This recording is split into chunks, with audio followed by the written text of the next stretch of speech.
Salom hammaga, xayrli kun qilishlar. Bu video aynan chet tili multilayer, ya'ni multilayerda chet tili bilish daraja aniqlash testidagi imtiyozlar va undan tashqari qanday qilib men 278.100 so'm qilganimni va men yanvar oyida topshirish kerak bo'lish o'rniga fevral oyida topshirganimni gapirib o'taman va bu video aynan sizlarga foydali bo'lishi mumkin.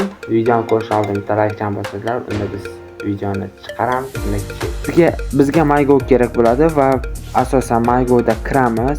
Parol borligi uchun ekran yozuv olinmadi va asosiy qidiruvga biz chet tili deb yozamiz va shu chet tilida o'zi chiqib keladi. O'zi chet tili daraja aniqlash testini o'shani bosganimizdan so'ng daraja aniqlash testini turibdi. Bu yerda havza xizmat narxi 556.200 so'm va talab etilmaydi qo'shimcha hujjatlar bo'yicha.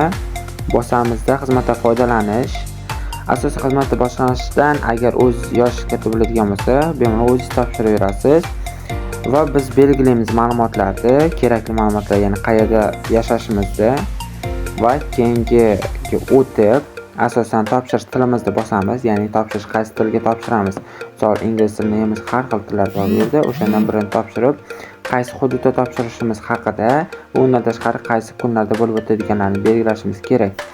Va belgilaganimizdan keyin bizda qaysi test turi deyiladi va bu test turida multilayer har doim belgilaganimizdek 4-kursmisiz, men hali 4-kurs emasman, yo'q deb bosaman va keyingini bosib bizdan to'lov qilish. Bu yerda e'tiborga olamiz, ro'yxatga o'tmagan, nogironligi yo'q, tagida ro'yxatga o'tgan nogiron yoki ijtimoiy himoya yagona reyestrga kiritilgan. Endi biz ma'lumotni to'liq o'qiymiz yonida tushirib.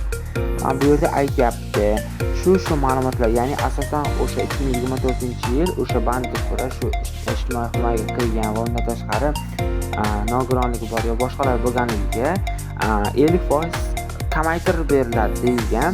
O'sha sifatda, ya'ni o'sha ma'lumotga tayanib biz 50% kamaytirishimiz mumkin. Ma'lumotni berkitib, bu yerda men bosib ko'ramiz. Men bosdim, o'zdan ko'rishim mumkin. Mana ro'yxatga o'tgan yoki o'shada.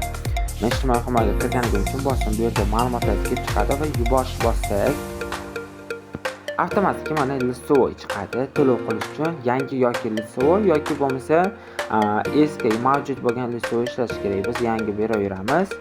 Va mana 278.100 so'm bo'ldi. Bemalol to'lov qilishimiz mumkin. Shu ma'lumotlardan iborat edi. Bu asosan o'sha berilgan ma'lumotlarga qarab biz o'shani chiqardik va shu orqali foydasiz xursandmiz. Va eng asosiy e'tiborga beriladigan bo'lsa, agar siz ijtimoiy himoyaga kirmagan mablag'ni qo'yib turinglar, ijtimoiy himoyaga kirmagan bo'lsanglar, ijtimoiy kirishdan oson, faqatgina bu yerda oylik daromadlaringiz 3 milliondan past bo'lishi kerak. Shundagina siz oylik daromad past bo'lib turib, haqiqatan ariza berganingizda tasdiqlanib chiqishi mumkin. Ya'ni oylik daromad, ya'ni oilani daromadi hisoblanadi bunda.